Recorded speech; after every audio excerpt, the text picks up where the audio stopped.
and Jai Hind to all viewers, those who are connected directly from the IGNOU portal on the Swayam Prabha online channel.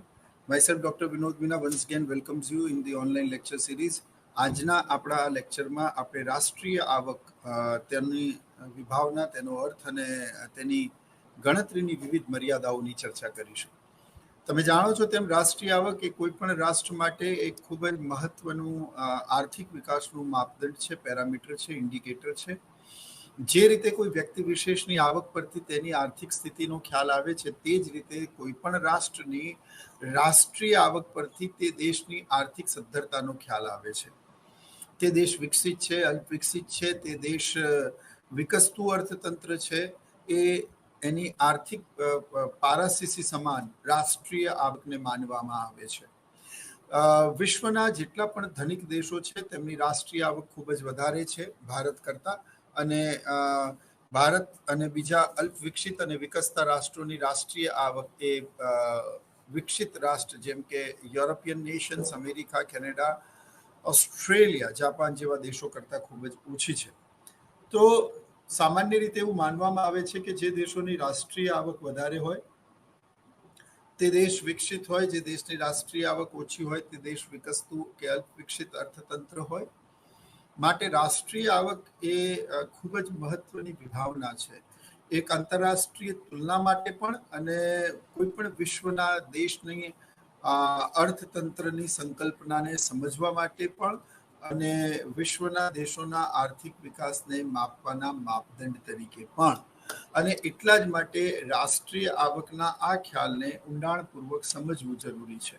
આમ તો જ્યારે આપણે રાષ્ટ્રીય આવકની વાત કરીએ ત્યારે રાષ્ટ્રીય આવકનો અર્થ, તેને માપવાની પદ્ધતિ, રાષ્ટ્રીય આવકનો ચક્રાકાર પ્રવાહ, એ પેઢીથી કુટુંબ તરફ અને કુટુંબથી પેઢી તરફ કઈ રીતે ચક્રાકાર સ્વરૂપે સર્ક્યુલેટ થાય છે.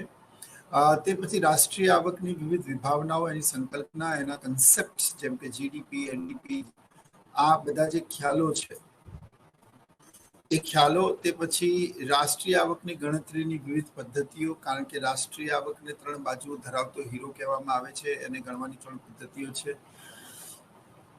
તેની વિવિધ પ્રકારની ગણતરીના જે માપદંડ છે તે, અને અંતમાં રાષ્ટ્રીય આવકની ગણતરીની સમસ્યાઓ કઈ કઈ છે. આ બધું જ તમને રાષ્ટ્રીય આવકના એક ચેપ્ટર તરીકે આ સમગ્ર સંકલનમાં સમજવાનું હોય છે. આપણે 1 બાય 1 એને સમજીશું, પણ અત્યારે સૌથી પહેલા આપણે રાષ્ટ્રીય આવકનો અર્થ અને રાષ્ટ્રીય આવકની ગણતરીની વિવિધ પદ્ધતિઓ અને તેની મર્યાદાઓની ચર્ચા કરીશું. તો મિત્રો, આજનો આપણો ટોપિક છે national income methods and its limitations.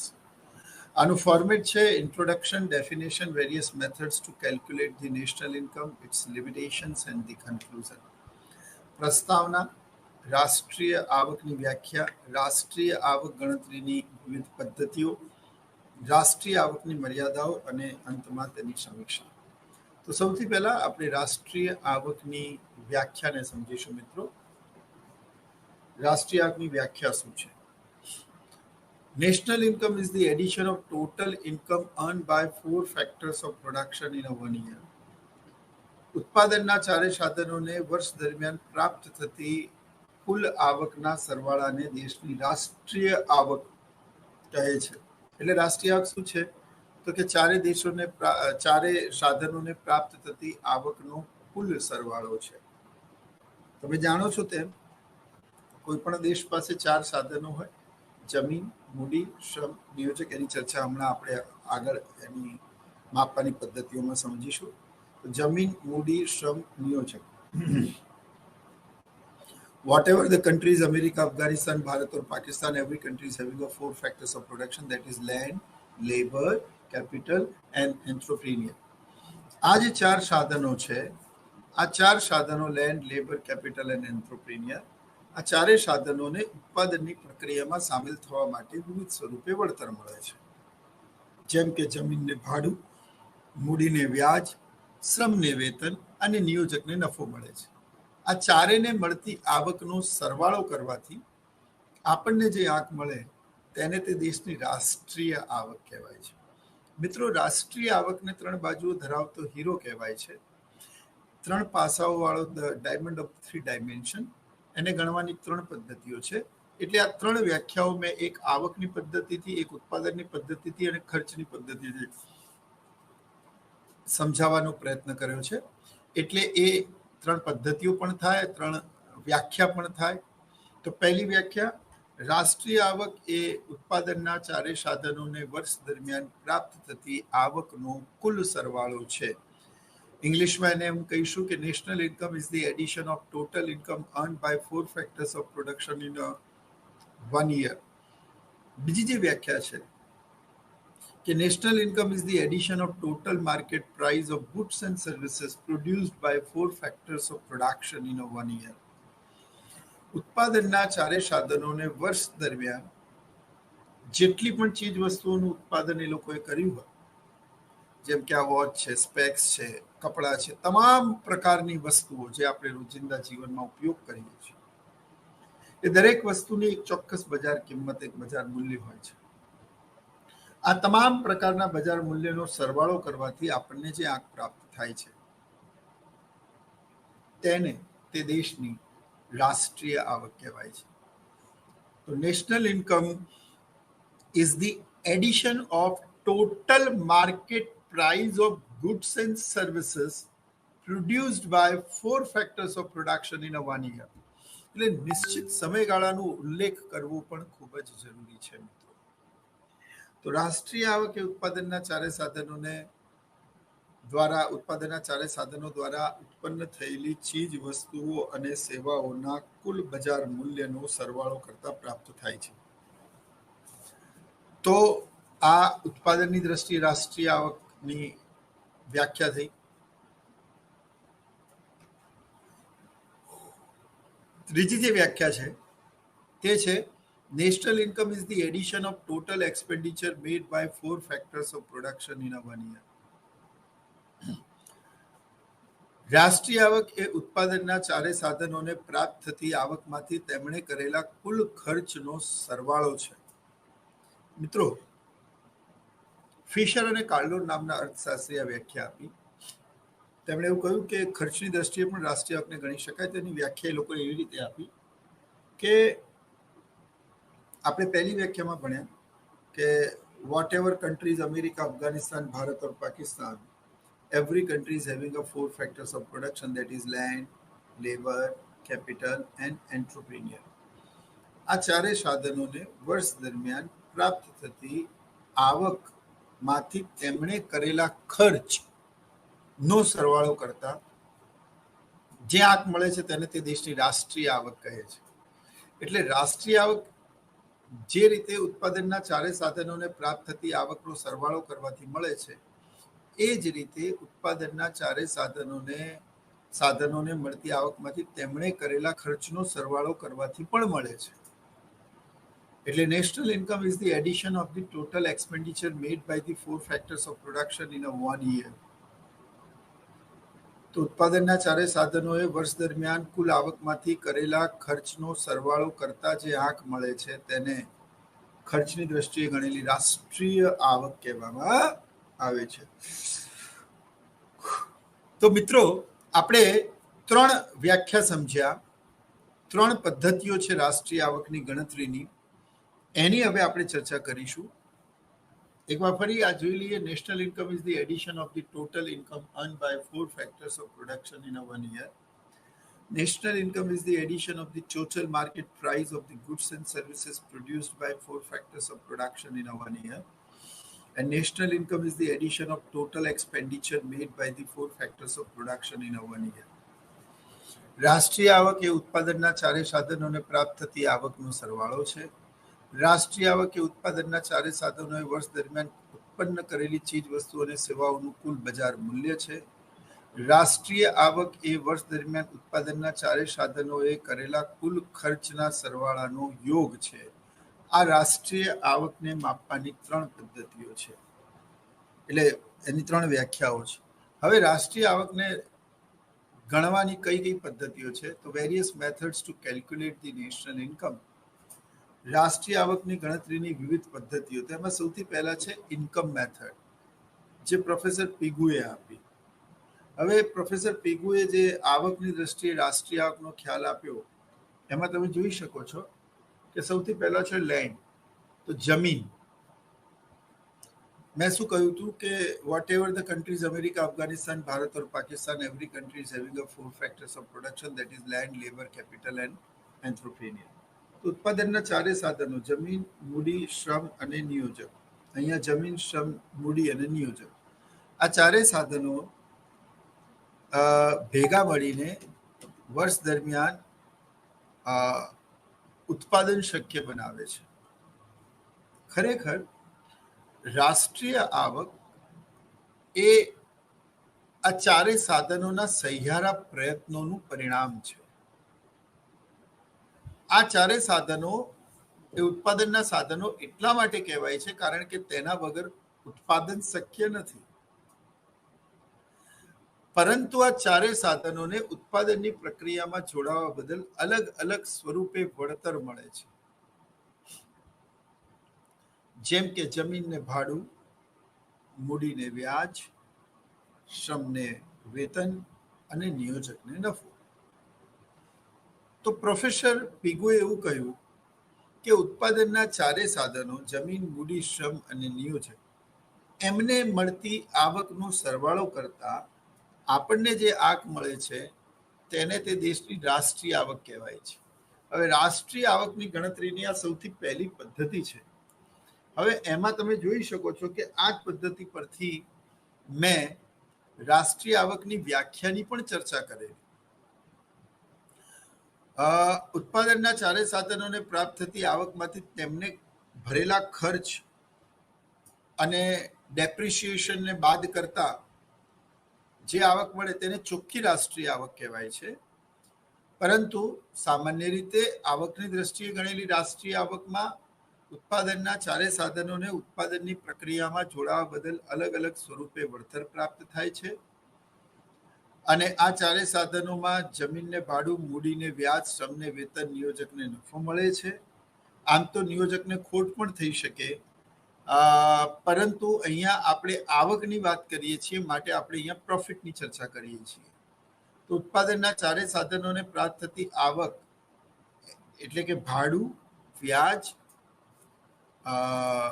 વેતન અને નફો, આ ચારેયને જોડવાથી આપણને જે તે દેશની રાષ્ટ્રીય આવક મળે છે.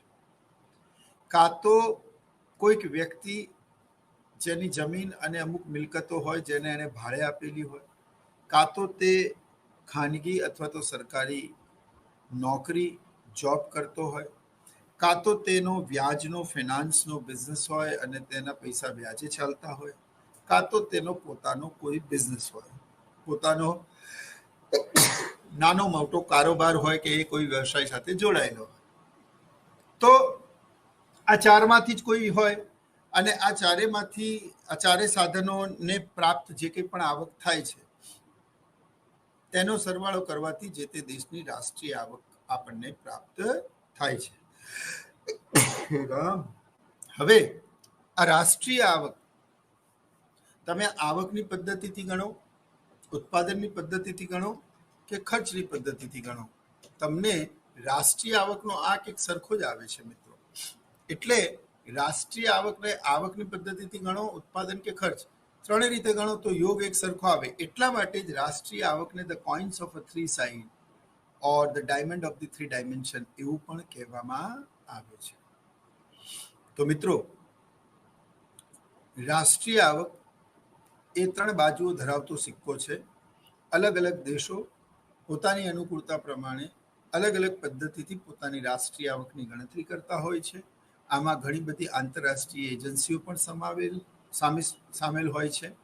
તે લોકો પણ વિશ્વના દેશોની આર્થિક પરિસ્થિતિ અને તેમના અર્થતંત્રની સંકલ્પના સમયે ડિક્લેર કરતા હોય છે અને તેનાથી કોઈ પણ દેશની આર્થિક વિકાસની અને તે દેશના અર્થતંત્રની સાચી સંકલ્પના આપણને સમજ પડે છે કે ભાઈ આ દેશ આર્થિક રીતે સદ્ધર છે કે નબળું છે. તો રાષ્ટ્રીય આવક કોઈ દેશ ઉત્પાદનની પદ્ધતિથી ગણે છે, કોઈ દેશ આવકની પદ્ધતિથી ગણે છે, કોઈ ખર્ચની પદ્ધતિથી ગણે છે. પણ કોઈ પણ દેશની આવક આ ત્રણેય પદ્ધતિથી પણ ગણવામાં આવે તો બી એનો આંક તો એક સરખો જ આવશે. માટે જ તેને ત્રણ બાજુઓ ધરાવતો hero or the diamond of the three dimension or the coins of three side એવું પણ કહેવામાં આવે છે. તો મિત્રો, આ તો વાત થઈ રાષ્ટ્રીય આવકની ગણતરીની પ્રથમ પદ્ધતિ, એ આવકની પદ્ધતિની.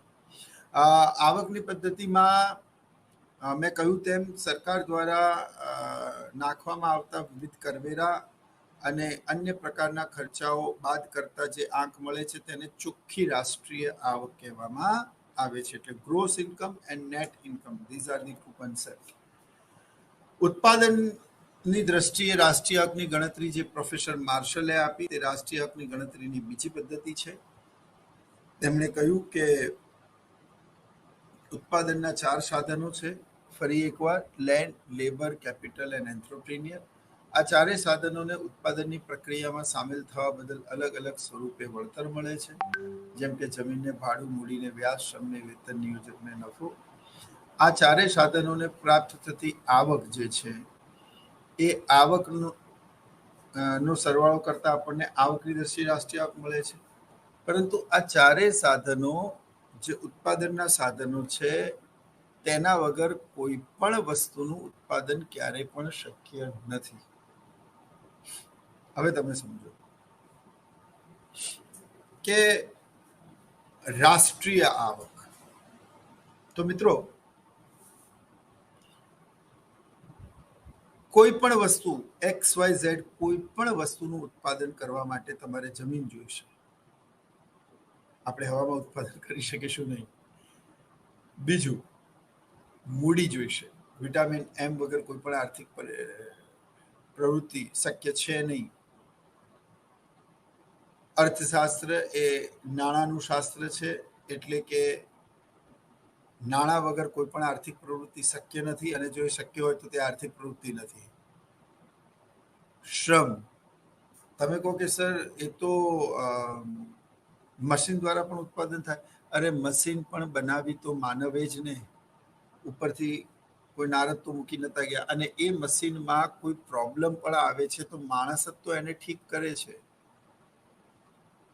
એટલે યંત્ર કે મશીનરી પણ માનવે જ બનાવી. ફાઇન, એટલે લેબર. અને ચોથું છે દેટ ઇઝ એન્ટરપ્રિન્યોર, એટલે કે નિયોજક, જે ઉત્પાદનમાં બધાને સંયોજે છે, પ્રયોજે છે, ઉત્પાદનની પ્રક્રિયા શક્ય બનાવે છે, તે સૌથી વધારે જોખમ ઉઠાવે છે. અને એટલા જ માટે નિયોજકને સૌથી વધારે વળતર નફા સ્વરૂપે મળે છે. જાપાનમાં એક કહેવત છે કે as many as I risk, as many as I profit. You cannot get a pearl until you touch the deep water of the ocean. સમુદ્ર તળનો સ્પર્શ કર્યા વિના મોતી મળતા નથી.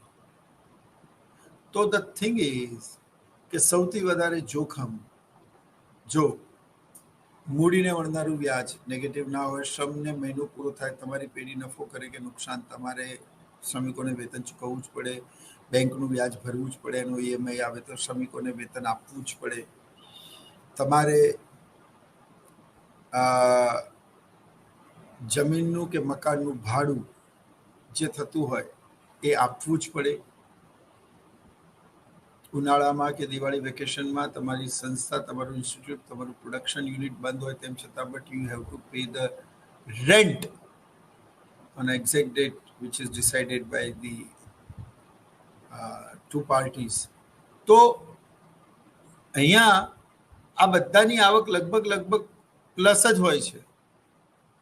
મહિનો પૂરો થાય બેંકનું વ્યાજ આપવું પડે, મહિનો પૂરો થાય શ્રમિકને વેતન આપવું પડે, મહિનો પૂરો થાય તો તમારે ભાડું ચૂકવવું પડે. પણ તમને નફો મળશે જ એવું જરૂરી નથી, ખોટ પણ જાય. તો આવક માઇનસમાં હોવાનું જોખમ ઉઠાવે છે કોણ? નિયોજક. તો જે સૌથી વધારે જોખમ ઉઠાવે છે અને સૌથી વધારે નફો મળે છે. તો મિત્રો, નિયોજકને મળે છે એ નફો છે. હવે જે રીતે આ ચારે, હવે નિયોજકનો રોલ ઇમ્પોર્ટન્ટ એટલા માટે પણ છે કે એના વગર ઉત્પાદન પ્રક્રિયા શક્ય જ નથી. એ બધાનું કોર્ડિનેશન કરે છે, ઉત્પાદનની પ્રક્રિયાને શક્ય બનાવે છે, બધાને વળતર ચૂકવે છે, આખા પેઢીનું પ્રબંધન કરે છે, એનું આયોજન કરે છે, એનું સફળ સંચાલન કરે છે, તો જ ઉત્પાદન શક્ય બને છે, તો જ પેઢી નફો કરે છે. એટલે જે ભૂમિકા એક કેપ્ટનની ટીમમાં હોય, જે ભૂમિકા એક વડાપ્રધાનની દેશમાં હોય, જે ભૂમિકા એક ડાયરેક્ટરની ફિલ્મમાં હોય, જે ભૂમિકા એક શિક્ષકની વર્ગખંડમાં હોય, એ જ ભૂમિકા ઉત્પાદનમાં નિયોજકની હોય છે મિત્રો. એટલે ઉત્પાદન એના વગર શક્ય નથી અને તે સૌથી વધારે જોખમ ઉઠાવે છે, માટે એને સૌથી વધારે નફો મળે છે, આવકનો મોટો હિસ્સો એ લઈ જાય છે. આ ચારે સાધનોને મળતી આવકનો સરવાળો કરવાથી આપણને આવકની દ્રષ્ટિએ રાષ્ટ્રીય આવક મળે છે, જેવું પીગુએ કહ્યું. પરંતુ રાષ્ટ્રીય આવક ઉત્પાદનની દ્રષ્ટિએ ગણવી હોય તો આ ચારે સાધનો જે ઉત્પાદનના સાધનો છે, કારણ કે એમના વગર ઉત્પાદન પ્રક્રિયા શક્ય નથી, જે મેં હમણાં તમને સમજાવ્યું. આમાંથી એકની પણ ગેરહાજરી હોય તો ઉત્પાદન થઈ શકે નહીં. તો આ ચારે સાધનો મળીને જે કંઈ પણ ચીજ વસ્તુનું ઉત્પાદન કરે છે, એની ચોક્કસ એક બજાર કિંમત હોય છે, એનું ચોક્કસ એક બજાર મૂલ્ય હોય છે મિત્રો. આ પેનની પણ એક કિંમત હશે, આ સ્પેક્સની પણ એક કિંમત હશે, આ ઘડિયાળની પણ એક કિંમત હશે. તો ઉત્પાદનના ચારે સાધનોએ વર્ષ દરમિયાન જેટલી પણ ચીજ વસ્તુનું ઉત્પાદન કર્યું છે, એ બધી જ ચીજ વસ્તુઓનું ઉત્પાદન કરવાથી આપણને જે આંક પ્રાપ્ત થાય છે, તેને તે દેશની રાષ્ટ્રીય આવક કહેવાય છે. અને એટલા જ માટે પ્રોફેસર માર્શલે ઉત્પાદનની દ્રષ્ટિએ ગણેલી રાષ્ટ્રીય આવકની વ્યાખ્યા આપતા એવું કહ્યું કે national income is the addition of the total market price of the goods and services produced in a 1 year. ઉત્પાદનના ચારે સાધનોએ વર્ષ દરમિયાન કરેલી કુલ ચીજ વસ્તુઓની બજાર કિંમત કે એના નાણાકીય મૂલ્યનો સરવાળો કરતા જે આંક મળે છે, તેને રાષ્ટ્રીય આવક કહે છે. અગેન, ઉત્પાદન કરવામાં જે કંઈ પણ સાધનોનો ઘસારો અને ચૂકવણી એક નિયોજકે કરી છે, તે બાદ કરતા આપણને ચોખ્ખી રાષ્ટ્રીય આવક, જેને નેટ નેશનલ ઇન્કમ કહેવાય છે, આ બધું જ આપણે રાષ્ટ્રીય આવકની સંકલ્પના or various concept of national income, GDP, NDP, એની અંદર ભણીશું. પણ તેમ છતાં પણ અત્યારે એક આછો પાતળો ખ્યાલ આપને આવે એટલા માટે આ ચર્ચા કરીએ કે જે ઉત્પાદનના ચારે સાધનોએ જે કંઈ પણ ચીજ વસ્તુનું ઉત્પાદન કર્યું, એનું કુલ નાણાકીય મૂલ્ય, એનો સરવાળો કરતા આપણને રાષ્ટ્રીય આવક મળી, પરંતુ તે કુલ રાષ્ટ્રીય આવક છે, એમાંથી સાધનોને લાગતો ઘસારો અને ઉત્પાદક કે નિયોજકે કરેલી વિવિધ ચૂકવણીઓ બાદ કરતા આપણને જે આંક મળે છે, તેને ચોખ્ખી રાષ્ટ્રીય આવક ઉત્પાદનની દ્રષ્ટિએ ગણેલી કહેવાય છે. આ પદ્ધતિ પ્રોફેસર માર્શલે આપી. ત્યારબાદ જે ત્રીજું મેથડ છે, દેટ ઇઝ એક્સપેન્ડિચર મેથડ. ફરી એકવાર, ઉત્પાદનના ચાર સાધનો, that is land, labour, capital and entrepreneur. આ ચારેય સાધનોને મળતી આવક, rent, veggies, interest and profit, એમાંથી તેમણે પોતાની વિવિધ જરૂરિયાતો સંતોષવા માટે કરેલો ખર્ચ. એક્સપેન્ડિચર એટલે કે ખર્ચનો સરવાળો કરતા આપણને જે આંક મળે તેને તે દેશની રાષ્ટ્રીય આવક કહેવાય. મિત્રો, 1912માં અમેરિકન અર્થશાસ્ત્રી ઇરવિંગ ફિશરે એક પુસ્તક લખ્યું, the purchasing power of money. એ પુસ્તકમાં ઇરવિંગ ફિશરે રાષ્ટ્રીય આવકની વિભાવના સમજાવતા આ એક ઉલ્લેખ કર્યો છે કે એકવાર ફિશર અને કાર્લો નામનો એક અર્થશાસ્ત્રી એમના ઘરે બેઠા હતા અને તેમણે એવી ચર્ચા કરી કે we served economics a lot. We develop lots of equations and the various concept of the economics. But when we are talking about the national income, there are only two methods, that is income and production. But there are lots of limitations of the calculation of national income. એ આપણે હમણાં સમજીશું. So let us find out the another methods to calculate the national income so that the comparative study of the world economy can be possible or become more easier. Then Kaldor says, cheers. It means it will be done. And both of them develop another concept to calculate the national income, that is expenditure method. એટલે બંને ભેગા મળીને એક નવો concept શોધ્યો અને તે છે ખર્ચની દ્રષ્ટિએ ગણેલી રાષ્ટ્રીય આવક. આ ખ્યાલ ફિશર અને કાર્ડોર નામના અર્થશાસ્ત્રી આપ્યો. તેમણે એવું કહ્યું કે જે રીતે ઉત્પાદનના ચારે સાધનોને પ્રાપ્ત થતી આવકનો સરવાળો કરવાથી તમને રાષ્ટ્રીય આવક મળે છે, તે જ રીતે ઉત્પાદનના ચારેય સાધનોએ વર્ષ દરમિયાન કરેલા ખર્ચનો સરવાળો કરવાથી પણ રાષ્ટ્રીય આવક મળી શકે છે. હવે જો જમીનને ભાડું, મૂડીને વ્યાજ, શ્રમને વેતન, નિયોજકને નફો મળે છે, આ ચારેય સાધનો ને મળેલી આવકમાંથી તે લોકો પોતાની વિવિધ જરૂરિયાતો સંતોષવા માટે ખર્ચ કરે છે.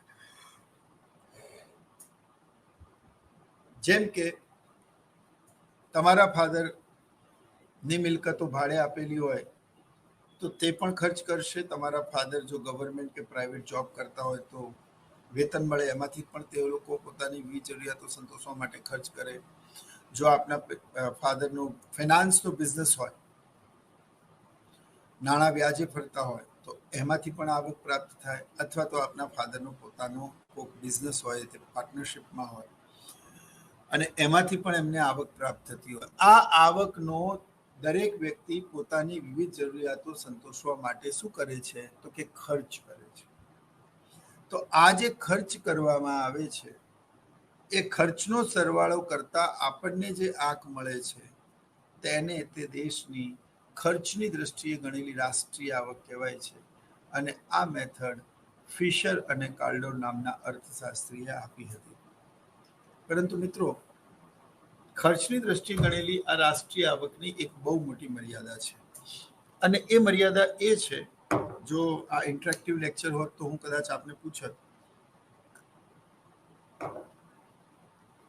પરંતુ એ મર્યાદા એ છે કે ખર્ચની દ્રષ્ટિએ ગણેલી રાષ્ટ્રીય આવકમાં you know what, where are the savings? કારણ કે વ્યક્તિ પોતાની બધી આવક તો ખર્ચી નાખતો નથી. એ આવકનો અમુક ટકા હિસ્સો બચત કરે છે. તો બચતો ક્યાં ગઈ? રાષ્ટ્રીય આવકને જો 3 બાજુઓ ધરાવતો સિક્કો કહેવામાં આવતું હોય, રાષ્ટ્રીય આવકને જો the diamond of the 3 dimension કહેવામાં આવતું હોય, તો રાષ્ટ્રીય આવકની 3 પદ્ધતિથી ગણેલી આવકનો સરવાળો એક જ મળવો જોઈએ. તો આવકની દ્રષ્ટિએ આપણે ગણીએ, જે પ્રોફેસર પીગોએ આપી, તો માનો કે $40,000 બિલિયન એ રાષ્ટ્રીય આવક મળી. ઉત્પાદનની દ્રષ્ટિએ બી ગણી તો $40,000 મિલિયન માની લો કે કોઈ દેશની રાષ્ટ્રીય આવક મળી. આ ઉદાહરણ તરીકે માનવાની વાત છે. હવે એ જ રીતે જ્યારે આપણે ખર્ચની દ્રષ્ટિએ ગણીએ છીએ ત્યારે બધા જ સાધનોએ પૂરેપૂરી આવક ખર્ચી નહીં. આપણા પિતાશ્રી આપણી મધરને જે કંઈ પણ રકમ મહિને કમાઈને આપે છે એમાંથી બધી રકમ ખર્ચી નાખતી નથી. એ અમુક રકમની બચત કરે છે. જે મહિલાઓ સ્વયં પણ કામ કરે છે તેઓ પણ પોતાની બધી રકમ ખર્ચી નાખતા નથી. ભવિષ્યની અનિશ્ચિતતાઓને ધ્યાનમાં રાખીને આવકનો થોડોક હિસ્સો બચાવવામાં આવે છે. તો જે આવકનો થોડોક હિસ્સો બચાવવામાં આવે છે એ ક્યાં ગયો? હવે અહીંયા આપણે સમજીએ. માની લો કે 2000 ઉત્પાદનના સાધન તરીકે જમીન, 2000 ઉત્પાદનના સાધન તરીકે શ્રમિક, 2000 ઉત્પાદનના સાધન તરીકે મૂડી અને 2000 ઉત્પાદનના સાધન તરીકે નિયોજકે બચત કરી. તો ખર્ચની દ્રષ્ટિએ રાષ્ટ્રીય ગણતરી વખતે તમને તો $32,000 મિલિયન જ મળ્યા. બાકીના $8,000 મિલિયન ક્યાં ગયા? It's a big question. જો રાષ્ટ્રીય 3 બાજુ ધરાવતો હીરો કહેવાય તો 3 રીતે ગણેલી રાષ્ટ્રીય એક સરખી જ આવે. તો અહીંયા તો એમાં વિક્ષેપ પડ્યો. ત્યારે ફિશર અને કાર્ડોરે આની સમજૂતી આપતા એવું કહ્યું કે ભાઈ, જે કોઈ પણ બચત કરવામાં આવે છે તે વ્યક્તિ બેંકમાં મૂકે છે. હવે તો તમે જાણો છો કે એનઈએફટી, આરટીજીએસ અને ડિજિટલ પેમેન્ટનો જમાનો છે, એટલે લોકો કેશ લગભગ નથી રાખતા.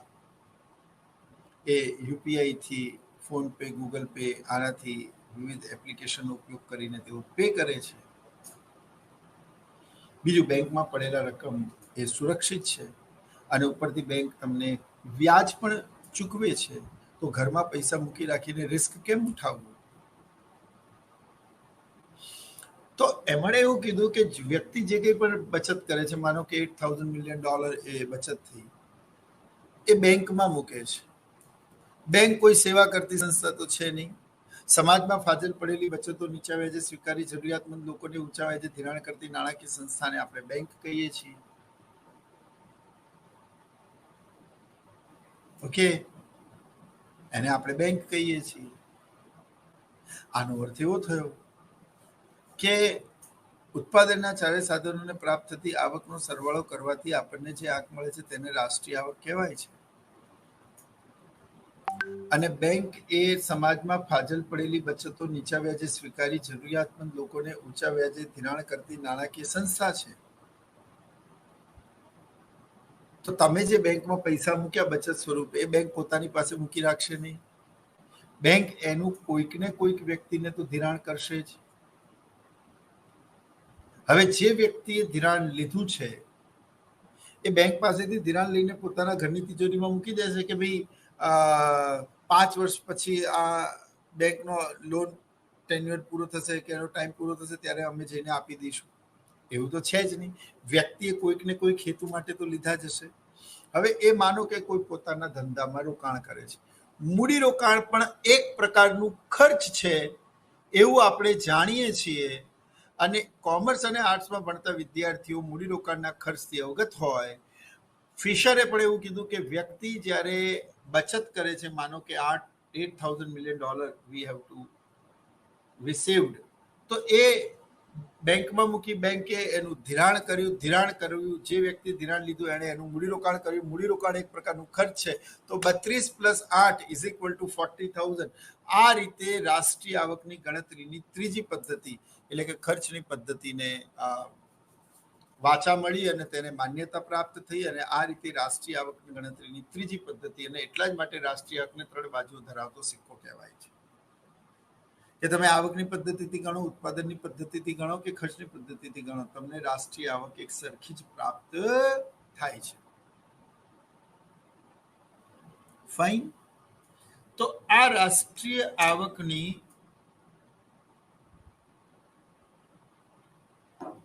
ગણતરીની 3 પદ્ધતિઓ થઈ મિત્રો.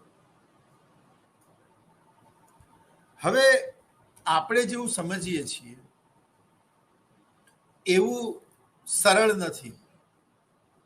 રાષ્ટ્રીય આવકની ગણતરી કરી લઈએ અને પછી જેની રાષ્ટ્રીય આવક સૌથી વધારે હોય એ વિકસિત હોય, જેની રાષ્ટ્રીય આવક સૌથી ઓછી હોય એ અલ્પ વિકસિત હોય, જેની રાષ્ટ્રીય આવકમાં કંઈ ફરક ના પડ્યો હોય, રાષ્ટ્રીય જે હતી એની એ જ રીતે, સ્ટેગ્નન્ટ ઇકોનોમી એટલે કે સ્થગિત અર્થતંત્ર છે તેવું કહેવાય.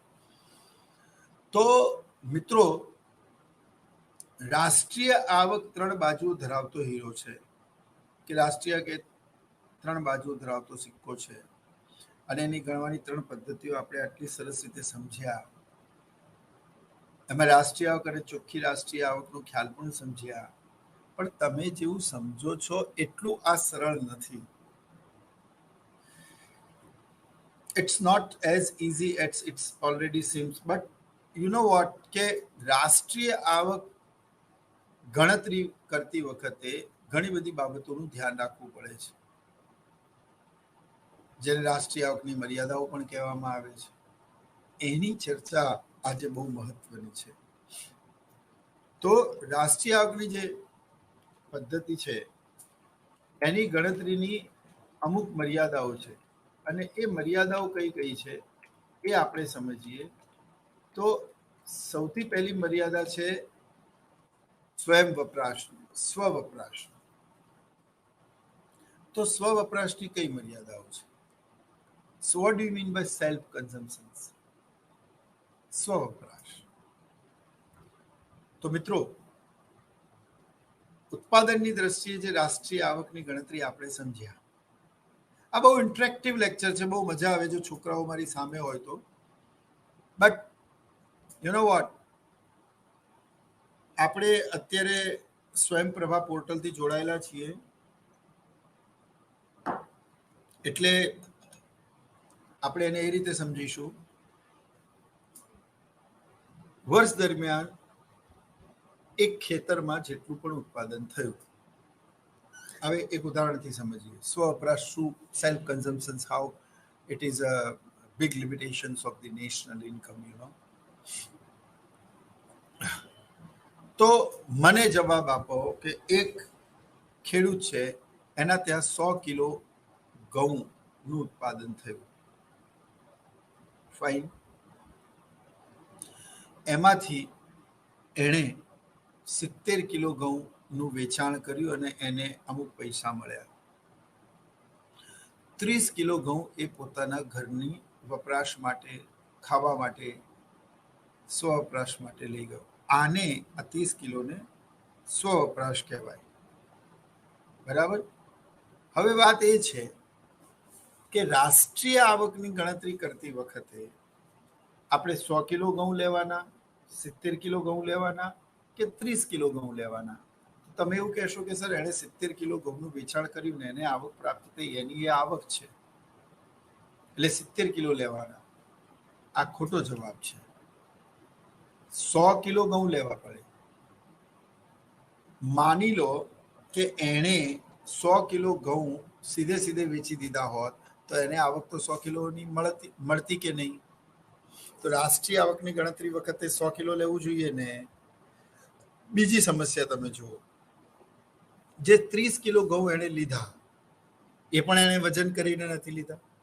એણે પોતાના બાળકને બોલાવ્યો છે કે આટલું અનાજ તું ઘેર લઈ જા. એણે કોઈ વજન કર્યું નથી. તમે કેવી રીતે કહી શકો કે 30 કિલો જ હશે? એ વધારે પણ હોઈ શકે, એ ઓછું પણ હોઈ શકે. અને આ તો એક ખેડૂત સકરાભાઈની વાત થઈ. What about all the rest of families, those who are keep some amount of its food grain for a self consumption? એટલે કે સ્વવપરાશનું પ્રમાણ વ્યક્તિ દીઠ, કુટુંબ દીઠ, સમય દીઠ બદલાતું હોય છે. કોકના કુટુંબમાં વધારે વ્યક્તિ હોય તો 30 કિલો કરતા વધારે પણ લે, કોઈના કુટુંબમાં ઓછા વ્યક્તિ હોય તો 30 કિલો કરતા ઓછું પણ લે. ઘરમાં કોઈ પ્રસંગ હોય તો તે ના પણ વેચે. એ લોકોને જમાડવા માટે અનાજનો સંગ્રહ કરી રાખે. So there are so many possibilities. અને કોઈ ખેડૂતે 2010માં જો 30 કિલો ઘઉં સ્વવપરાશ માટે રાખ્યું હોય તો જરૂરી તો નથી કે 2020માં અને 2030માં પણ એટલું જ અનાજ રાખશે. એટલે કે વ્યક્તિ દીઠ, કુટુંબ દીઠ અને સમયે સ્વવપરાશનું પ્રમાણ બદલાતું રહે છે.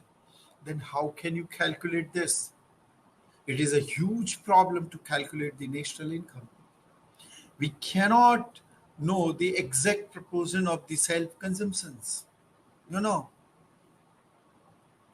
એટલે આ એક બહુ જ મોટી સમસ્યા છે.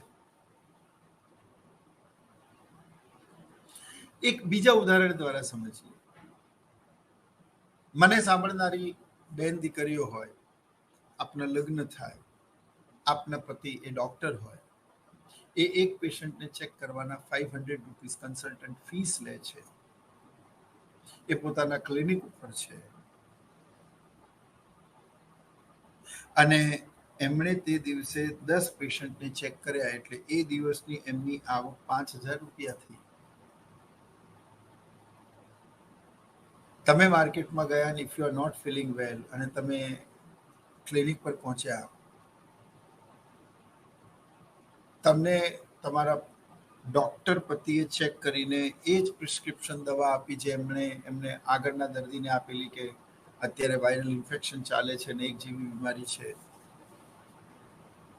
એમની પાસેથી 500 રૂપિયા લીધા, પણ એ તમારા પતિ તમારી પાસેથી 500 ચાર્જ નહીં કરે, ના તમે એમને આપશો. હવે અહીંયા ઇકોનોમિક્સ એવું કહે છે, એકાઉન્ટન્સી એવું કહે છે, હકીકતમાં આપના પતિની એ દિવસની ઇન્કમ એ 5,000 નહીં પરંતુ 5,500 છે. એટલે 500 રૂપિયા તમારે ખર્ચ પેટે અને તમારા હસબન્ડે આવક પેટે બતાવવા જોઈએ, પણ આપણે બતાવતા નથી. It is called self consumptions. અને આવા તો કેટલાય ઉદાહરણો છે જેમાં આપણે સેલ્ફ કન્ઝમ્પશન જાણતા અજાણતા કરતા હોઈએ છીએ અને આપણને ખબર જ નથી હોતી. તો એની ગણતરી કેવી રીતે કરવાની? એક માલિક એક હોટલના રિસેપ્શન કાઉન્ટર પર પોતે બેસે છે અને એક રિસેપ્શનિસ્ટનો પગાર માનો 15,000 રૂપિયા કે 20,000 રૂપિયા હોય, પરંતુ એ પોતે બેસે છે, તમામ પ્રકારના ખર્ચાઓ ગણે છે, પણ એ પોતાને રિસેપ્શન તરીકે મળતી આવકનો તો સરવાળો કરતો જ નથી અથવા તો એને ખર્ચમાં નાખતો જ નથી. It is called self consumption. અરે તમે અહીંયા બેઠા એના કરતા કોઈ વ્યક્તિને બેસાડ્યો તો તમારે 15,000 દર મહિને ખર્ચ કરવા પડત કે નહીં? યસ ઓર નો? ઓર તમે સ્વયં ત્યાં ન રહીને બીજી કોઈ હોટલમાં આ રીતે રિસેપ્શન કાઉન્ટર પર સેવા આપતા તો તમને પગાર મળત કે નહીં? યસ ઓર નો? તો પછી એ રકમનો રાષ્ટ્રીય આવકમાં સરવાળો કરવો જોઈએ કે નહીં કરવો જોઈએ? ધેન યસ, બટ આપણે કરતા નથી. It is called self consumption. આવી તો કેટલીય સમસ્યાઓ છે અર્થશાસ્ત્રમાં જેને સેલ્ફ કન્ઝમ્પશન તરીકે ઓળખવામાં આવે છે, અને આ તમામ ગણતરીઓ રાષ્ટ્રીય આવકમાં લેવાતી નથી મિત્રો. અને એટલા જ માટે રાષ્ટ્રીય આવકની ગણતરીની આ પદ્ધતિ ખૂબ જ, એટલે કે રાષ્ટ્રીય આવકની ગણતરી ખૂબ જ મુશ્કેલ છે. આપણે સમજીએ છીએ એટલું સરળ નથી. તમારી હોટલ હોય અને તમે એમાં જમી લીધું, પણ તમે એટલો વિચાર કરો કે તમે બહાર જમવા ગયા હોત તો બિલ પે કરત કે નહીં? તમારી જગ્યાએ કોઈ બીજું જમવા આવ્યું હોત તો તમે એની પાસેથી પૈસા માંગત કે નહીં? તો તમારે પણ તમારો હિસ્સો એ સમય પર ડેપ્રિશિએશન અને હોટલની આવકમાં આવક તરીકે ગણવો જોઈએ કે નહીં? પણ આપણે ગણતા નથી. આવી તો ઘણી બધી બાબતો છે. આને કહેવાય છે સ્વવપરાશ, સેલ્ફ કન્ઝમ્પશન. અને આનું પ્રમાણ જેટલું વધારે હશે એટલી રાષ્ટ્રીય આવક ઓછી આવશે અથવા તો એની ગણતરીમાં સમસ્યાઓ ઊભી થશે. ફાઇન.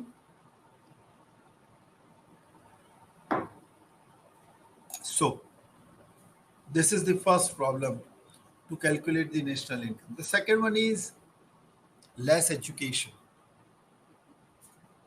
એટલે કે ઓછું શિક્ષણ. How does the low education is the responsible for calculating the national income? તો ભણતર ઓછું હોય, શિક્ષણ ના હોય તો વ્યક્તિ પોતાની આવક જાવકનો હિસાબ જ ના રાખે, એ પોતાનું રિટર્ન ફાઇલ જ ના કરે. જો હકીકતમાં રાષ્ટ્રીય આવક છે શું? તો રાષ્ટ્રીય આવક એ બધાની જ આવકનો એક સરવાળો છે. સરકારને કેવી રીતે ખબર પડે છે? બધા લોકો રિટર્ન ફાઇલ કરે છે ત્યારે આ દેશની આટલી આવક છે એવું ખબર પડે છે. કારણ કે અર્થતંત્રમાં એક સમાંતર વ્યવસ્થા ચાલે છે. એટલે કરપ્શનના કારણે જે લોકો રિટર્ન ફાઇલ નથી કરતા એ લોકોની તો ગણતરી લેવાતી જ નથી.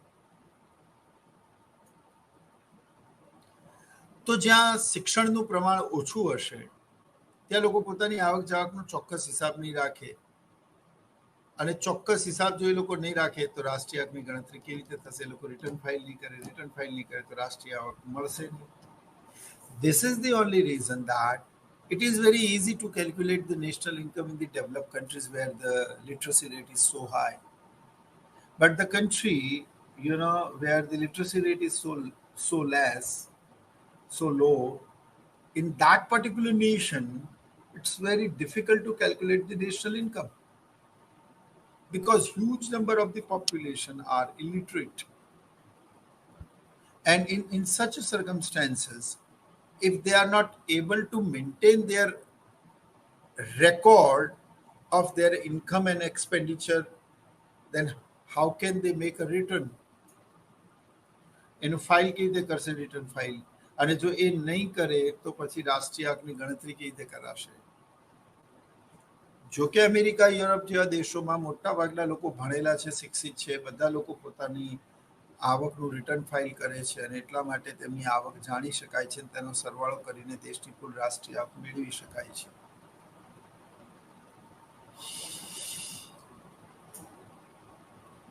બટ આ બધી જ આવક, પરંતુ આ બધી જ આવક એ બધી જ આવક રિટર્ન ફાઇલ થતી નથી. એનું એક બીજું પણ કારણ છે. મુદ્દા નંબર 3, બ્લેક મની ઓર કરપ્શન. કાળું નાણું કોને કહેવાય? The income which is not shown on the paper, the income which is earned through illegal ways and which is not shown on the paper. ગેરકાયદેસર રીતે કમાયેલી એ આવક જે ચોપડે દર્શાવાતી નથી. જે ચોપડે ના દર્શાવાય તો એને રાષ્ટ્રીય આવકમાં ગણતરીમાં કેવી રીતે લેવાય? Again there is a question mark. એટલે કે જે દેશોમાં કરપ્શનનું પ્રમાણ ખૂબ વધારે છે તે દેશોમાં રાષ્ટ્રીય આવક ઓછી આવશે. જ્યાં ટ્રાન્સપરન્સી છે, કરપ્શનનું પ્રમાણ ઓછું છે, પારદર્શિતા વધારે છે, તે રાષ્ટ્રીય આવક વધારે આવશે. કારણ કે બધા લોકો રિટર્ન ફાઇલ કરશે, તમામ પ્રકારના ટ્રાન્ઝેક્શન્સ ગણતરીમાં લેવાશે. ભારત અને ભ્રષ્ટાચારની તો રાશિ પણ એક છે. વિશ્વના ખૂબ જ કરપ્ટેડ નેશન્સમાં આપણા દેશનો સમાવેશ થાય છે. ઘણા બધા લોકો પોતાની સાચી આવક ગણાવતા નથી, દર્શાવતા નથી, ગણતરીમાં લેતા નથી. તો પછી રાષ્ટ્રીય આવકનો ખ્યાલ, સાચી રાષ્ટ્રીય કેવી રીતે મેળવી શકાશે? એમને એવો ડર છે કે આવક વધારે બતાવવાથી અમારે વધારે ઇન્કમ ટેક્સ ભરવો પડશે, સ્કૂટની આવશે, માટે લોકો રિટર્ન જ ફાઇલ નથી કરતા, પોતાની આવક દર્શાવતા નથી, અથવા તો બિઝનેસમાં અમુક પ્રકારનું વેચાણ બારોબાર બિલ વગર કરી દે છે. આ સંદર્ભમાં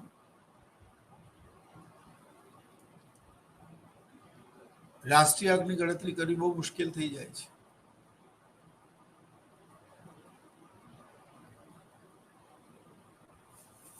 હવે આપણે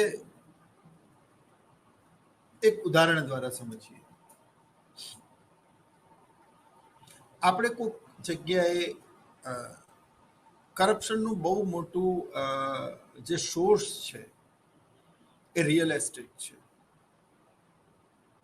બધા એવું કરે છે એવું નહીં, પણ આપણે એક ઉદાહરણ દ્વારા સમજીએ. માનો કે એક બિલ્ડર પાસે તમે ઘર ખરીદવા માટે ગયા, તો એ બિલ્ડર એવું કહેશે કે ભાઈ આની કિંમત 80 લાખ રૂપિયા છે, આ ફ્લેટની કિંમત 80 lakhs છે. ઓકે, પછી એ બિલ્ડર તમને પૂછશે કે સર તમારે લોન કેટલાની કરાવવાની છે. એટલે ઇનડાયરેક્ટલી તમને એવું કહી રહ્યો છે, એવું પૂછી રહ્યો છે કે તમે મને કેશ કેટલા આપશો. હવે અહીંયા થાય છે શું? તમે એવું કહો કે હું 40 લાખ રૂપિયાની લોન કરાવીશ, આના મતલબ એના મનમાં તરત એવો ખ્યાલ આવ્યો કે આ 40 લાખ રૂપિયા મને કેશ આપશે. અને જો એ 40 લાખ રૂપિયા તમને કેશ આપતો હોય, તમે એને કેશ આપ્યા, તો એ 40 લાખ રૂપિયા એ તમને એની રિસિપ્ટ જો ના આપે, તો એ બિલ્ડર એવું દર્શાવે કે મેં મિસ્ટર મીનાને આ ફ્લેટ 40 લાખ રૂપિયા જે તેમણે સર્ટેન બેંકમાંથી લોન કરાવી એમાંથી એમને મેં વેચ્યો છે. હકીકતમાં એણે તમને ફ્લેટ 80 લાખમાં વેચ્યો છે, 40 લાખ એણે બતાવ્યા જ નહીં. વિચાર કરો. આ એક ફ્લેટની વાત થઈ. આવા એક બ્લોકમાં માની લો કે 100 ફ્લેટ હોય, એવા ઓલરેડી એ સ્કીમમાં 5 બ્લોક હોય, 500 ફ્લેટ થયા. 500 flat multiply by 40 lakhs on an average, કરોડોમાં રકમ ગઈ. આવી તો 4 સ્કીમ ઓલરેડી ચાલતી હોય આવી તો કેટલી સ્કીમે પૂરી કરી ચૂક્યો હોય, આવી તો કેટલાય અપકમિંગ પ્રોજેક્ટ આવવાના બાકી હોય. એક સ્કીમ પૂર્વ અમદાવાદમાં, એક પશ્ચિમમાં, એક ઉત્તરમાં, એક દક્ષિણમાં, ક્યાંક આજુબાજુના વિસ્તારોમાં ચાલતી હોય, તો વિચાર કરો એક બહુ જ સ્થાયી બિલ્ડર એ કેટલા રૂપિયાનું કરપ્શન કરે છે. કદાચ એ આફ્રિકાના બહુ જ ગરીબ દેશોની જીડીપી બરાબર એ કરપ્શન કરે છે. આટલી મોટી રકમ જો રાષ્ટ્રીય આવકની ગણતરીમાં ન લેવાય તો આપણા દેશની રાષ્ટ્રીય આવક તો કેટલી ઓછી આવે, અને ઓન પેપર આપણે વિશ્વમાં ભારત ખૂબ જ ગરીબ દેશ છે તેવું આવે, કારણ કે ભારતની રાષ્ટ્રીય આવક ઓછી છે. પરંતુ હકીકતમાં ઓછી નથી. આટલો મોટો દેશ, એની રાષ્ટ્રીય આવક વધારે આવી જોઈએ, પરંતુ લોકો પારદર્શિતાપૂર્વક પોતાની સાચી આવક દર્શાવતા નથી, કારણ કે જો દર્શાવે તો તેમને ખૂબ મોટા પ્રમાણમાં ટેક્સ ભરવો પડે તેમ છે. હવે ટેબલ નીચે પડદા પાછળ કોણે ક્યાં શું વ્યવહાર કર્યો, જંગલ મેં મોર નાચા કિસને દેખા, તો વાત એમ છે કે આ તમામ પ્રકારના ઇલીગલ ટ્રાન્ઝેક્શન્સનો કોઈ હિસાબ નથી. લોકો જાણી જોઈને દર્શાવતા નથી, અને પરિણામે રાષ્ટ્રીય આવકનો આંક ખૂબ જ ઓછો આવે છે. તો આ પણ એક બહુ મોટી સમસ્યા છે કે જે દેશોમાં ભારતમાં એક સમાંતર અર્થવ્યવસ્થા ચાલે છે, જ્યાં એક તરફ લીગલ એક તરફ ઇલીગલ મની, અને આના કારણે નાણાકીય નીતિની પ્રભાવકતા, એની અસરકારકતા ઘટે છે, કારણ કે નાણાંના પુરવઠામાં વધારો કે ઘટાડો કરવાની નીતિને જ નાણાકીય નીતિ કહેવાય છે. પણ ખરેખર અમને તો કેટલું નાણું બ્લેક મની તરીકે ફરી રહ્યું છે એનો તો કોઈ અંદાજ જ નથી. એનો કોઈ ચોક્કસ ફિગર તમારી પાસે છે જ નથી. તમે તો ખાલી એક એસ્ટિમેટેડ અંદાજ રજૂ કરો છો કે ભાઈ આટલું બ્લેક મની હશે, પણ હકીકતમાં એના કરતાં ઘણું બધું વધારે હોય. તો નાણાકીય નીતિનો અમલ કરવા છતાં પણ ભાવ અંકુશમાં ન આવે, અને એટલા જ માટે મોંઘવારી વધે છે અત્યારે અર્થતંત્રમાં જોવા મળે છે. સરકાર અમુક પ્રયત્નો કરે તેમ છતાં પણ રાષ્ટ્રીય આવક ઘટે નહીં, મોંઘવારી ઘટે નહીં. એનું કારણ બ્લેક મની છે. માનો કે ખુલ્લા બજારની નીતિ અંતર્ગત સરકાર આરબીઆઈ દ્વારા 2000 કરોડ રૂપિયાની સરકારી જામીનગીરી વેચે, એમને એવો અંદાજ હોય કે 2000 કરોડ રૂપિયા અર્થતંત્રમાં વધારાના નાણાંના પુરવઠા તરીકે છે. જો 2000 કરોડ રૂપિયા લોકો પાસેથી લઈ લઈશું તો લોકોની આવક ઘટી જશે, અર્થતંત્રમાં રોકડ પ્રવાહિતતા ઘટી જશે, અને પરિણામે અર્થતંત્રમાં ભાવો અંકુશમાં આવશે. પણ 2000 કરોડ રૂપિયાની સરકારી જામીનગીરીઓ બહાર પાડ્યા છતાં પણ, અને લોકોએ એને ખરીદવા છતાં પણ અર્થતંત્રમાં ભાવો અંકુશમાં ન આવે, કારણ કે અર્થતંત્રમાં 2000 કરોડની ઓલરેડી 20-22 હજાર કરોડ રૂપિયા વધારાના હોય, પરંતુ એનો તો કોઈ અંદાજ જ નથી. હવે જ્યારે તમારી પાસે નાણાંના પુરવઠાના ચોક્કસ અંદાજો જ નથી કે કેટલા રૂપિયા વધારવાના, કેટલા ઘટાડવાના, નાણાંના પુરવઠામાં કેટલો વધારો કરવાનો, કેટલો ઘટાડો કરવાનો, એવું તમને ખબર જ નથી. નાણાંનો પુરવઠો કેટલો છે ખબર જ નથી, તો એમાં કેટલું પ્રમાણ વધારવાનું, કેટલું ઘટાડવાનું, કેટલી નવી નોટો છાપવાની, અને કેટલું સરકારી ખર્ચ ઓછું કરવાનું, એનો અંદાજ તમે કેવી રીતે મેળવી શકશો? અને જો એનો અંદાજ જ ના મેળવી શકાય તો પછી મોંઘવારી કે ફુગાવાને અંકુશમાં કેવી રીતે લઈ શકાય? એટલે નાણાકીય નીતિ એઝ વેલ એઝ રાજકોષીય નીતિની અસરકારકતા પણ, ઇફેક્ટિવનેસ પણ, it's become so difficult due to the corruption and black money existing in the economy. So કાળું નાણું અને ભ્રષ્ટાચાર પણ રાષ્ટ્રીય આવકની ગણતરીમાં સૌથી મોટી સમસ્યા છે. હવે એવી જ એક સમસ્યા છે વેરિયસ ઓક્યુપેશન. હવે એક વ્યક્તિ સરકારી નોકરી કરતો હોય તો ત્યાંથી એને આવક મળતી હોય, સમજજો. હવે એને એક જ આવક મળતી હોય તો તેની આવક ગણતરીમાં લેવી સરળ હોય અને રિટર્ન ફાઇલ કરવું બી સરળ હોય. પણ એને 2 મકાન હોય, ભાડે આપેલા હોય, ગામડાની ખેતીની જમીન હોય, જો કે ખેતીની આવક કરવેરામાંથી મુક્તિ છે, પરંતુ તેમ છતાંય તેની ખેતીની આવક હોય, તે કોઈ હોટલમાં પાર્ટનરશિપ ધરાવતો હોય ત્યાંથી એને આવક મળતી હોય, એ એ એ સાંજ પડે ક્યાંક નામું લખવા જતો હોય એની આવક એને મળતી હોય, એની વાઈફ એ સાડીનો બિઝનેસ કરે છે એની આવક એને મળતી હોય, એ કોઈ ટ્રાવેલ એજન્સી ચલાવે છે એમાંથી પણ એને આવક મળતી હોય. એટલે વ્યક્તિની ઇન્કમના સોર્સ ઘણા બધા છે. હવે at the end of the year when you need to return your file, તે સમયમાં આ બધી જ આવક તમારે દર્શાવવી પડે. હવે અહીંયા બે વાતો થાય. એક, એ વ્યક્તિ જાણી જોઈને અમુક આવક ન દર્શાવે, કારણ કે એને ખબર છે કે બધી આવક દર્શાવીશું તો મારી આવક સર્ટેન મર્યાદા કરતાં વધી રહી જશે અને મારે બધાના હિસાબો આપવા પડશે, ચોક્કસ દસ્તાવેજો આપવા પડશે જે મારી પાસે છે નહીં, અને મારે ટેક્સ પણ ભરવો પડશે. તો આ જફામાં શું કરવા પડવું? એટલે જાણી જોઈને અમુક આવક બતાવે નહીં. બીજી બાબત એ છે કે ઘણી વખત એ આટલી બધી આવકમાંથી અમુક આવક ભૂલી જાય અથવા એનો હિસાબ જ ના હોય એની પાસે, એટલા માટે પણ એ ના દર્શાવી શકે. તો એ જે એને ન દર્શાવી એ તો ગણતરીમાં લેવાય જ નહીં, તો પછી રાષ્ટ્રીય આવકની ગણતરી કરીશું કઈ રીતે? અને આજના મોંઘવારીના યુગમાં દરેક વ્યક્તિઓ પોતાનું ગુજરાન ચલાવવા માટે, પોતાના બાળકોના સારા ભવિષ્ય કે પોતાના જીવન ધોરણને સર્ટેન સ્ટેન્ડર્ડ ઉપર મેન્ટેન કરવા માટે ઘણા બધા બીજા આવકના રસ્તા શોધતો હોય છે. And nothing is wrong in that, but you need to show it to the government. પણ એવું લોકો કરતા નથી, એટલે રાષ્ટ્રીય આવકની ગણતરીમાં સમસ્યાઓ ઊભી થાય છે. એવી જ એક સમસ્યા છે ડ્યુઅલ કાઉન્ટિંગ, એટલે કે બેવડી ગણતરી. હવે જો મિત્રો, ખેતરમાં ઉગતી શેરડી, એની કેટલી ગાસડીઓ થઈ કે કેટલા ક્વિન્ટલ શેરડીનું ઉત્પાદન થયું, એ તમે રાષ્ટ્રીય આવકમાં ગણો છો. ફાઇન, શેરડીનું મૂલ્ય તો તમે ગણ્યું, પણ શેરડીમાંથી ખાંડ બની, શેરડીમાંથી જેગરી એટલે ગોળ બન્યો, સુગર બની, એનું મૂલ્ય તો તમે ગણ્યું જ નહીં. અને જો એનું બી મૂલ્ય ગણ્યું તો મૂલ્ય બે વખત બેવડાયું. હકીકતમાં ખાંડમાં કે ગોળમાં શેરડીનું મૂલ્ય તો સમાયેલું જ છે ને. તો તમે શેરડીનું પણ મૂલ્ય ગણો છો અને ખાંડનું પણ મૂલ્ય ગણો છો, તો એકનું એક મૂલ્ય બે વખત ગણતરીમાં આવે છે. ટોટલ રબરનું ઉત્પાદન કેટલું થયું દેશમાં એ ગણ્યું, પછી ટાયરનું ઉત્પાદન કેટલું થયું એ પણ ગણો, તો એકનું એક મૂલ્ય બે વખત ગણાયું. ટોટલ ઘઉં કેટલા ઉત્પાદિત થયા, આટલા ક્વિન્ટલ ટન ઘઉં ઉત્પાદિત થયા, મેટ્રિક ટન વોટેવર, અને એમાંથી બનતા બિસ્કિટ હોય, બ્રેડ હોય, મેદો હોય, ગમે તે આઈટમ હોય, એનું પણ મૂલ્ય ગણો, તો મૂલ્ય બેવડાયું નહીં.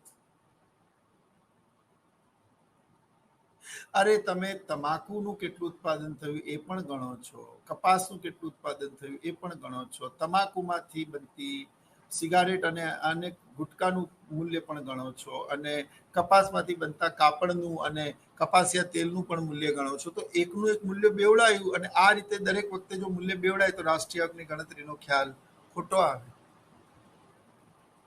એ જ રીતે વસ્તુઓનું સ્વરૂપ, નાના પાયા પર થતા ઉત્પાદન, ભ્રષ્ટાચાર, આ બધી રાષ્ટ્રીય આવકની ગણતરીની સમસ્યાઓ છે.